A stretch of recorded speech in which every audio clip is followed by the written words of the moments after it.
Good evening, everyone, and thank you for joining us this Monday evening. And want to keep in mind that this coming week we're entering into a beautiful opportunity which we build up. If you remember, we spoke about the time of Passover, which is the 15th day of the month, 15th day of the month of Aries, right? Cosmically, there was an opening. Opening was for what? To allow us to get rid of all the prisons that we put in ourselves. Prison of thoughts, prisons of emotions, prisons of relationship that we felt trapped in, or prisons of ideas that we thought they are great and now we're stuck doing it and we cannot get rid of it. So in this period of time, the 7 weeks we're speaking about, up until this coming Thursday night, which we call the energy of Shavuot, which is represent Shavuot is a week, Shavuot is weeks. So it's indication for the 7 weeks that we've been through. 49 days, we spoke about few of the reasons why of those specific days and what can I create within my vessel so I can, awaken myself to a greater reality, which we spoke about the energy of Shavuot. Ultimately, all of us want to connect what the Kabbalists explain, the energy of immortality. Immortality, are we going to live forever? First of all, why not? But second is, at least to start with having an immortal thinking. Most of us in a finite thinking. Most of us thinking, looking at somebody when it's going to end. Opening in business, when I'm going to sell it, or when it's going to die. A lot of people don't even start something because why even bother? Because it's going to be die tomorrow. Why investing energy that nothing going to happen with it? So this is not the way to get to immortality, right? But remember, death is very much dying, many dying moments.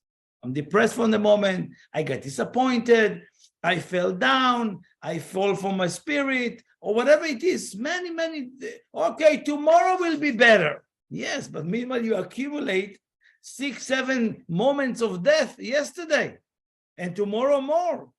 So again, this time, what we call immortality, is not simply just like one day it will appear. It's all about building that energy.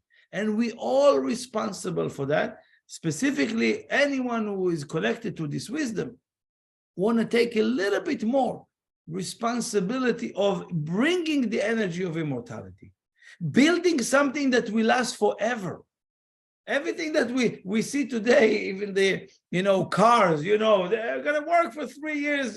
There's today there's many machines. You tell you after 100,000 miles, what's going to happen. After this, how do they know? Because they build it this way, right? So just to keep in mind, and as well, even human being, it's funny when you start having a birthday, right? My friend Adam have a birthday today, so all these class for me is geared to share love and energy with my friend. And again, the funny thing is, anytime you're wishing someone happy birthday, you say, how many years you wishing them? 120. Where did it come from? The first man lived 900 years. Why do we think small? Right? Or if somebody tells me, I'm already 70 years old. What if you were supposed to live 350 years? So 70 is just the beginning. Why do retire? Right? Think unlimited, and then your body and your system start to adapt to it. So obviously, I want to wish immortality to my friend. And I know some of you were like, oh, so let's go with 190, okay? Let's push the boundary. Let's push it. So I want to share with you this week's energy. And everybody know and remember what once you study for a while, we're usually going to go to the source. The source is what we call the tool that the humanity receives, called the Torah. The Torah, maybe many people think it's a historical document, it's a Jewish religion, and so for many reasons like that. Kabbalists share, it's nothing to do with religion. It's a tool. Torah comes from the word hora'ah, which is the path, education. Each one of us came to this world, but nobody gave us a manual how to live by. Today, I buy even glasses, they give me documents, how to use them, how to wash them. I buy any small device, I get a booklet with all the languages, right?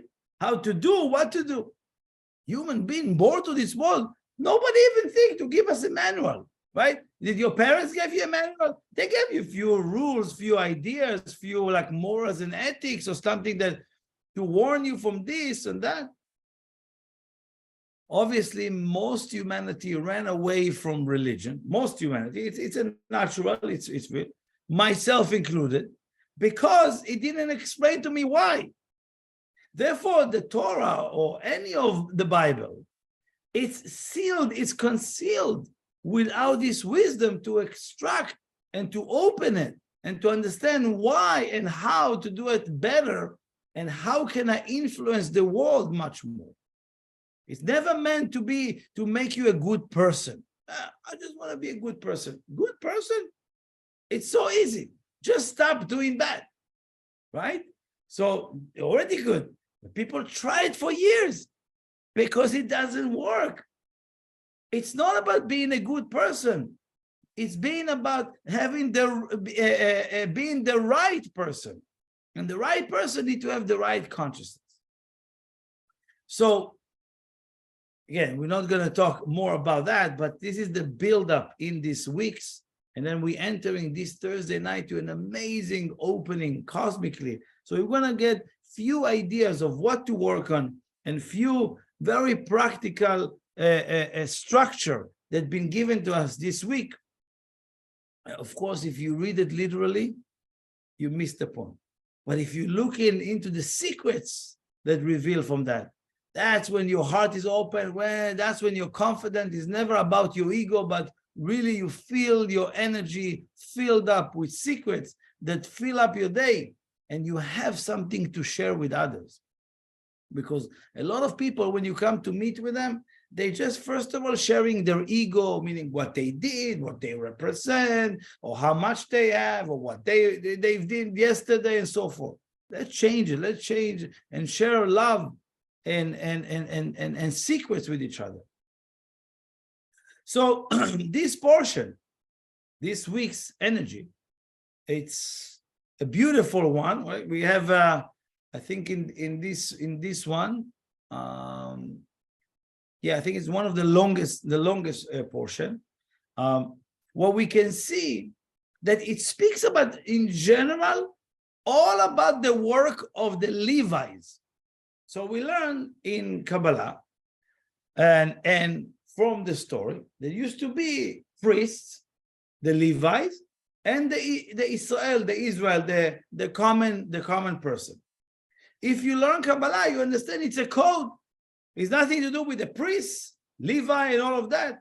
Right? The priests used to do the sacrifice and do all the prayers and the connection. The Levi used to be in charge of all the tabernacle, all the holiest of the holiest. And the Israel, the common person used to, bring their offering or needed the help or even supporting the temple.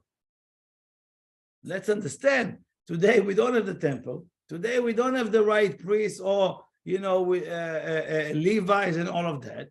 Even the functionality of that was already been removed from this world. So why do I care about it? What's in it for me? This is the beauty. It's the energy that is being projected to the universe every year in that particular day, in that particular week. That's what I want to connect. Because if you learn to use the cosmos, the cosmic energy, any work that you've done, you can work harder or you can work smarter. So if you know there is some pitfall in some area, you will be aware. And if you know that there is an elevator or some opening in that day or these days, you're most likely to tap into it. This week, it speaks about the work of the Levites. It doesn't exist anymore. But what is it? Speaks about there are three Levi's family that were in charge of all the work of the temple, the structure. And their name, right, is important because it's a code. But it's the word that is saying here. It's already give you an indication of what you want to expect when you become more and more connected spiritually. He says, the work of the Levites divided to three, we call it families, but in Hebrew, you said the word mishpachot. Mishpachot is families. But for those of us who are very sensitive to understand what it means, you hear the word mishpachot is ma shepachot. What is less? The spiritual world or the spiritual life is teaching us that what less is more, and what more is so much less. Sometimes I'm thinking, I'm going to spend so much time, I'm going to get more. You get less. You know, for those of you who are around kids or have kids or have a nephew, try to spend hours with them, right? You can.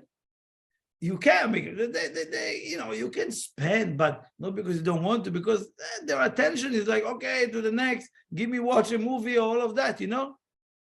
But you can find a very directed 1 minute conversation or 30 minutes interaction that is so meaningful. Throughout, you can spend the whole day, get nothing, and then 20 minutes, a huge, beautiful lesson. You take more. Many people have so much, I want more money and more money. They have so much less holding control over that, or even people in their life. Now, this is physically, spiritually the same way. More your ego is involved, less light can funnel through you. Less ego involved, more light can funnel for you. Again, this is the work. It never speaks about the work of the Levites. It speaks about our work, our internal behavior. So within that, it gives us a structure. So pay attention if you need the notes to take it, or you can listen to the recording after. There were three families.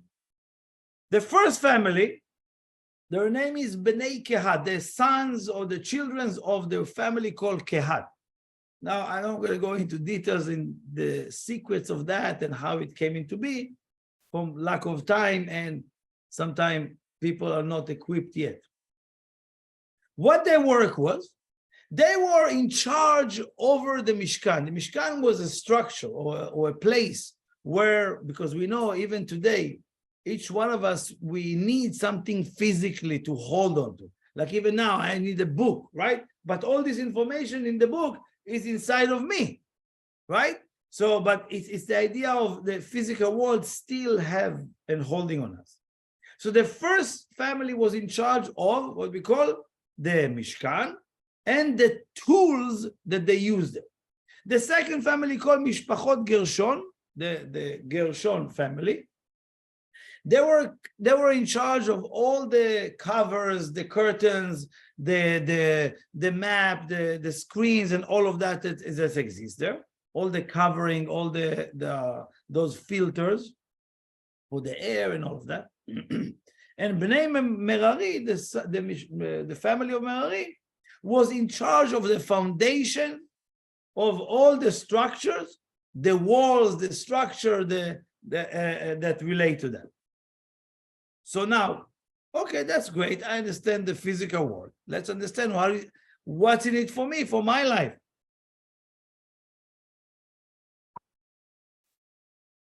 So,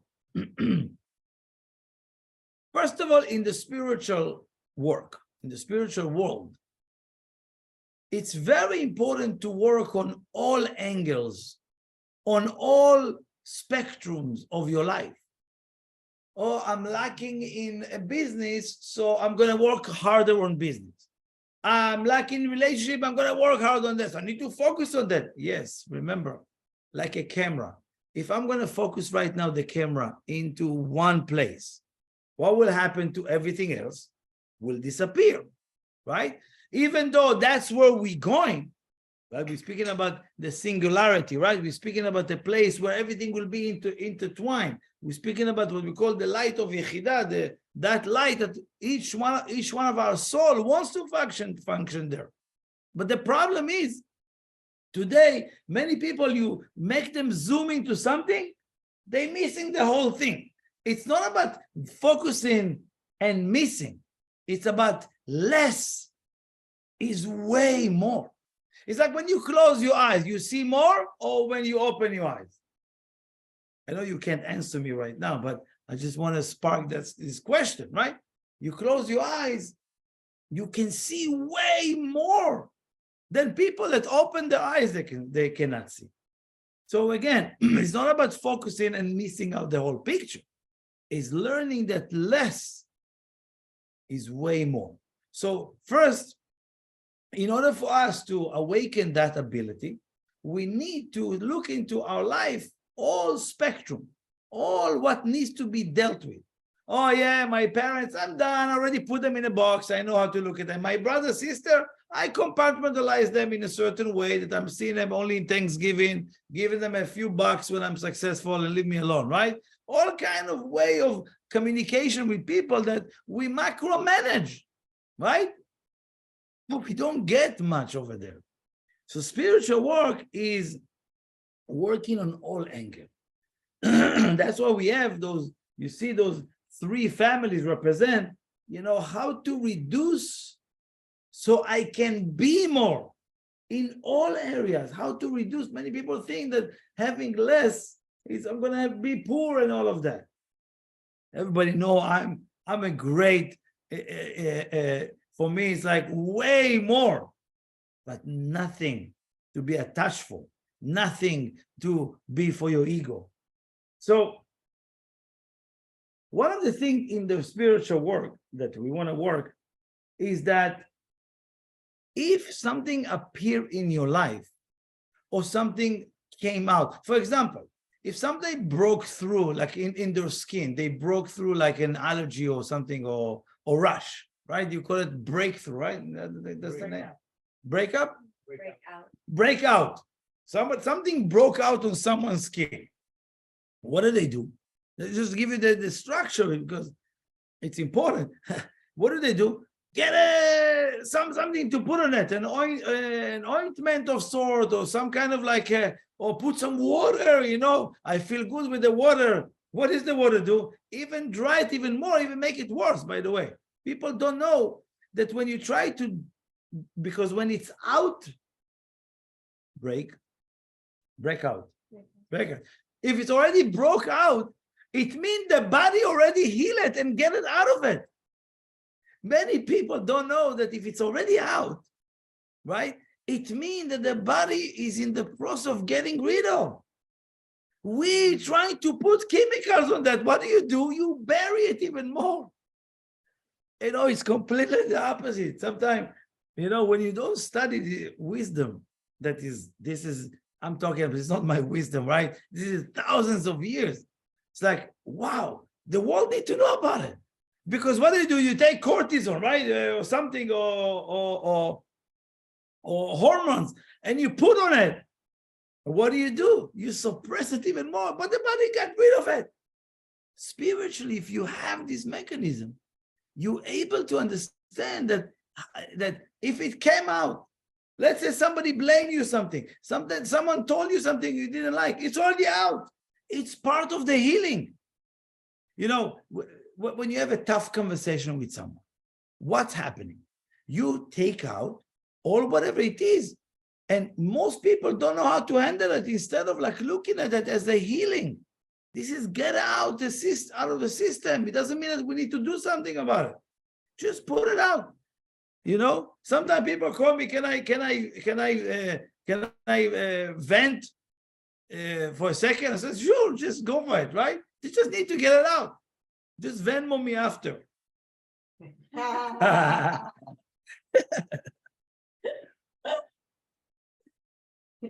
No, but the idea is that Sometimes if somebody voice something, we like get so reactive and so, wait a second. It's out. Let's deal with it from a different way. Let's heal it differently. This is part of the spiritual work that we need to develop. So this is how, with these tools, we can set up a new consciousness for ourselves. So now, number one, let's go talk about the family, the first family, right? The first family, what was in charge? Again, remember family, mishpachot, right? Is ma shepachot. What less is more, okay? And what more is less. Even today, I don't know, some of you know, what is nanotechnology, right? In the smallest amount of space, you can condense so much, right? Less is way more. Here, there is a technology, right? So number one, the lesson spiritually to learn from the first family. So they says that they were in charge of all the Mishkan, all the structure and the tools. Now, so those of you who learn tools, in Hebrew it says kelim. Kelim is vessels. Vessels. Each one of us need to know we are in charge. Part of our work, we are responsible to our spiritual vessel. We are in charge over your spiritual vessel. No guru, no teacher, no Moses or Jesus can come and help you. Nobody. Not anymore. Not anymore. Don't wait. I'm not saying not asking for help. Don't get me wrong. But I'm not saying don't ever expect or think that someone will come and fix you. Benjamin, can you fix my consciousness? No, you're going to fix your consciousness. I'm going to give you a direction. Very important. So the first idea is we are responsible for whatever happened or doesn't happen in our life. We are in charge of how my vessel will draw light, energy, wisdom, intelligence to this world. We are the only one who do that. Okay, that's the first understanding. The second thing is, within that, it's a very fundamental law that the Kabbalah speaks about. It says, en or bli kli. There is no light without a vessel. As soon as you have a vessel, you have the light. So what does it mean? For example, let's say my goal tomorrow is, I put it in numbers. I like it's easy for people to bear that. So if my goal is $100,000 and my vessel is only in the 80, right? So there's a gap. That will never be revealed. Not even 80 will be revealed. If your goal is 100, but your vessel is in 80, even 80 not going to be revealed. That's the law. That's the law, universal law. So my energy, my work, my spiritual work is building a vessel, spiritual vessel called in the language of Kabbalah, the desire to receive. How much do you really want it? That's it within my responsibility. The second family we're speaking about is the Bnei Gershon. They were responsible to covers, all the filtered, all the cleaning and all of that. In the spiritual world, you want to be awakened or get to a level that you start living life proactive. Proactive. What does it mean, proactive? How do you see something? How do you react to things in your life? How do you respond to a question that became given to you or to a concern that was voiced to you, right? How to reframe a situation, because our mind playing tricks all the time, right? And we sometimes need to learn to reframe how we're looking at things or how we're hearing things.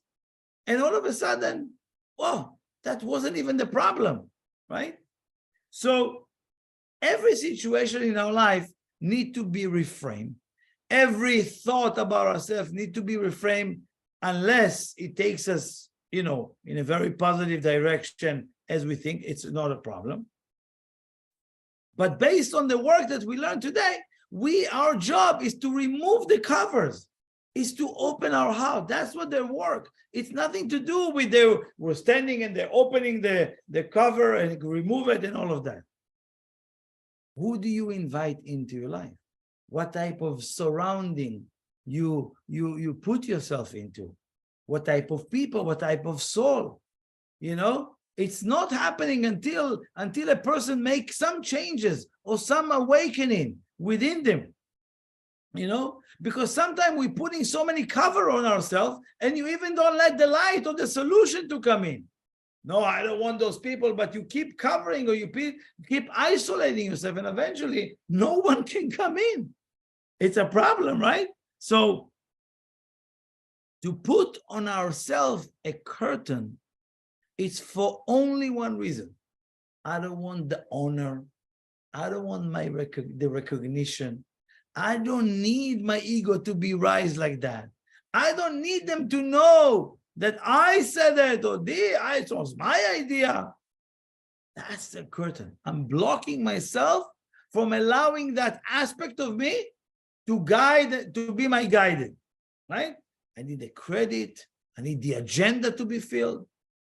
Put a curtain. Part of our work is put a curtain, block yourself from doing it. And as more you blocking yourself from doing it, as a result, you get distilled. What does it mean distilled? Refine, right? You refine yourself. You refine your desire. Like wine. Do you want to drink wine that was smashed by someone's feet right now? What do you want? Filtered, right? It's going to go through a filter, and another filter, and another distillery, more and more and more and more, and then it sits. How long is it going to sit? Oh, more? Better, right? So in a way, like the longer it sits, right, it gets way more precious, right? Even if you take gas of a car, most of the gas that you get, if you have the numbers, right? What is the difference between them? It's more refined, more better, pure. And this is what each one of us want to work on ourselves. And the third idea is the family of, we call it Mary. They were in charge of the foundation, the walls and the structure. That represent for our spiritual work is to strengthen ourselves. This week, the energy, the foundation of who you are is being built this week. So how do I strengthen myself? By spiritual laws, not ego laws. Okay, what does it mean? Is first of all, check if your word is your word. If you are a person of your own word, right? So for example, if I decide tomorrow to go to the gym, right? I need to create laws. What is the law? Wake up at 6 o'clock and go, right? It's true, Adam? But the idea is, I wake up in the morning, I had a long night, 6 o'clock, I'm not doing it, I'm going to do it in the afternoon. No problem, but you have to know, you broke your own law. You broke your own word. It's not a problem if tomorrow you wake up and you redecide again. Remember, it's not, don't be guilty, I feel bad, and then the next day they're not continuing. Whatever it is that you decided, stick to your word. The world will be open for you. If you said you're going to do something, you got to do it no matter what. Because if you break your own word, the world will not going to respond to you the way you want. Okay, so these are the tools. And again, work on that. Raise the level of certainty. The level of certainty that you have yesterday is not enough, my dear. So today and tomorrow, of course, until Thursday, and then Thursday, we enter into a very powerful sphere. So, yes, that will be for tonight.